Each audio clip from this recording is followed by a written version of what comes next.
Ever find yourself with nothing to do and no idea where to start?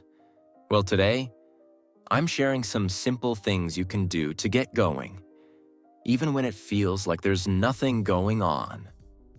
Start with small goals. For example, read one article or tidy up one corner of your room. Achieving small goals gives you a sense of accomplishment and keeps you moving forward. Sometimes, the best way to clear your mind is to just start walking. No plan, no destination. Just go.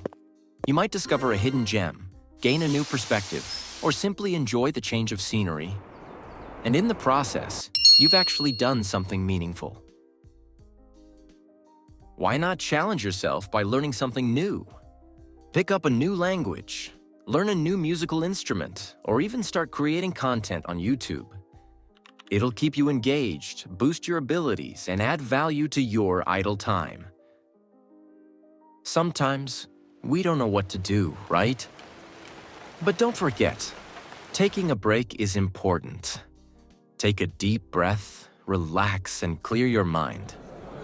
Rest doesn't mean wasting time. It helps you recharge and feel better. All right, that's it for today. Hope these tips help when you have nothing to do. Don't forget to like, subscribe, and drop your own ideas in the comments.